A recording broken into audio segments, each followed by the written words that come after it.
बताएंगे अब तक की खबरें। विधानसभा के मानसून सत्र का झारखंड में आज 5वां दिन है और आज भी सदन की कार्यवाही शुरू होते ही विपक्ष ने जोरदार हंगामा किया है, जिसमें विधानसभा स्पीकर ने बीजेपी के 18 विधायकों को विधानसभा की कार्यवाही से निलंबित कर दिया। कल 2 बजे तक के लिए सभी विधायकों को निलंबित कर दिया गया है। निलंबित विधायकों में पुष्पा देवी, नीरा यादव, अपर्णा सेनगुप्ता, सीपी सिंह, भानु प्रताप शाही, रणधीर सिंह, आलोक चौरसिया, किशुन दास कुशवाहा, शशि भूषण मेहता, समरीलाल, अनंत ओझा और केदार हाजरा, कोचे मुंडा, बिरंची नारायण का नाम शामिल है। वहीं भारी हंगामे के बाद झारखंड विधानसभा की कार्यवाही दोपहर 12:30 बजे तक स्थगित कर दी गई है। और अब ये देखना है कि जब अब से कुछ देर के बाद विधानसभा की कार्यवाही फिर से शुरू होती है तो क्या फिर से हंगामा होता है। हालांकि हंगामे के आसार कम है, क्योंकि एक बड़ी संख्या यानी कि ज्यादातर विपक्ष के विधायकों को सस्पेंड कर दिया गया है। इसलिए उम्मीद कम ही है कि जो बाकी विधायक है वो वहां पर पहुंचेंगे। अगर पहुंचे भी वो नारेबाजी करेंगे। अब देखना यह है कि क्या कोई बीच का रास्ता निकालने में झारखंड सरकार और विधानसभा स्पीकर यहां पर कामयाब होते हैं।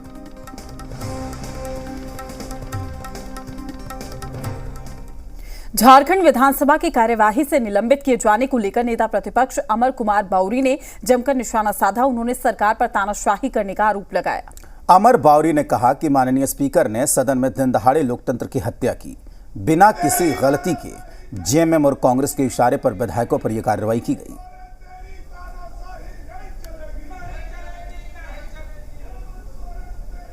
लोकतंत्र का हत्या दिन दहाड़े इस सदन में आदरणीय स्पीकर जी ने किया है। राज्य सरकार के इशारे पर, झारखंड मुक्ति मोर्चा और कांग्रेस के इशारे पर आज बिना किसी दोष के जिस तरह से माननीय स्पीकर महोदय ने अपना जो व्यवहार दिखलाया है वो साफ दिखलाता है कि राज्य सरकार निरंकुश हो चुकी है। हम लोग इसी तरह विरोध करने वाले हैं। हम जनता के समक्ष और उसको ध्यान को आकृष्ट करने वाले हैं। आपको याद होगा जब अंग्रेजों के समय पार्लियामेंट के अंदर भगत सिंह और उनके साथियों ने बम मारा था, तो उनका उद्देश्य बम मारना नहीं था। उनका उद्देश्य था कि उस सरकार का ध्यान आकृष्ट करें और उस ज्वलंत मुद्दे पे हम लोग भी आज यदि वेल के अंदर बैठे रहें और इतना यदि हम लोगों ने प्रतिरोध किया तो सिर्फ इसलिए कि सरकार का ध्यान और जनता का ध्यान उस मुद्दे पर लाए जिसकी बुनियाद पे सरकार आई थी, और आपने उसको निभाया नहीं है। आप भागे फिर रहे हैं। हमने उसके बाद इससे पहले झारखंड विधानसभा के मानसून सत्र के 5वें दिन भी विपक्ष ने हंगामा किया। सदन के बाहर विपक्षी विधायकों ने हाथ में तख्ती लेकर सरकार के खिलाफ नारे लगाए। विपक्ष ने बेरोजगारी भत्ते, सहायक पुलिसकर्मियों के मुद्दे, आंगनबाड़ी सेविका सहायिका के मुद्दे पर सरकार से जवाब की मांग की। विपक्ष के हंगामे पर सत्ता पक्ष के नेताओं ने भी निशाना साधा है।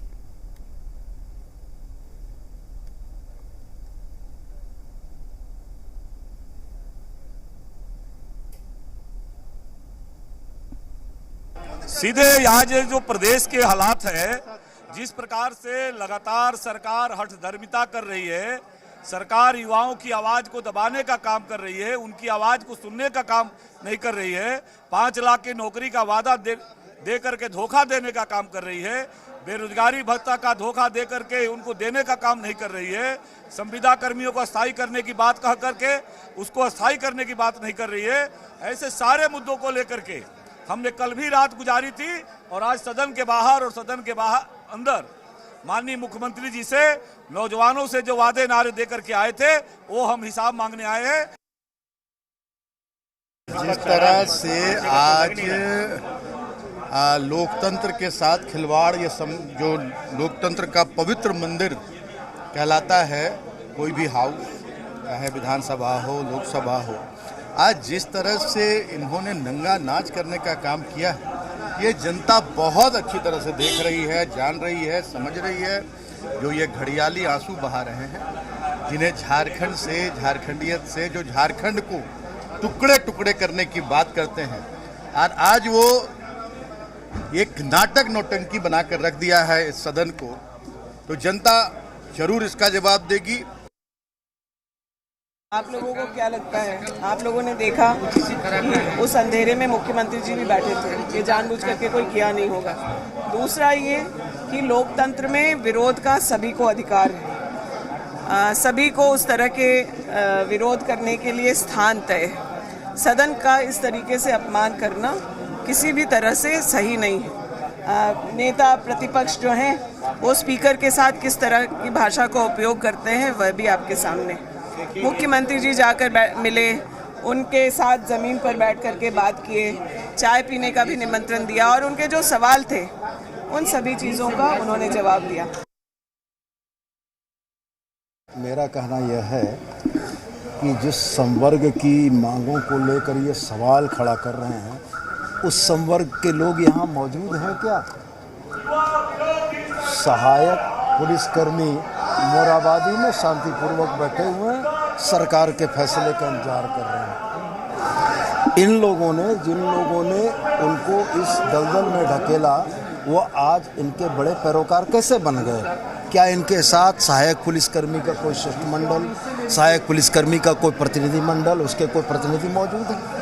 सहायक अध्यापकों की बात अगर ये कर रहे हैं तो रघुवर सरकार में पारा टीचर के ऊपर लाठी चलवाने वाले और 23 से ज़्यादा लोगों की मृत्यु के जो जवाबदेह लोग हैं, आज अगर पारा टीचर का सवाल खड़ा कर रहे हैं, सहायक अध्यापक का सवाल खड़ा कर रहे हैं, तो क्या सहायक अध्यापक यहाँ मौजूद हैं? नीट पेपर लीक मामले से जुड़ी बड़ी खबर है। सीबीआई ने 3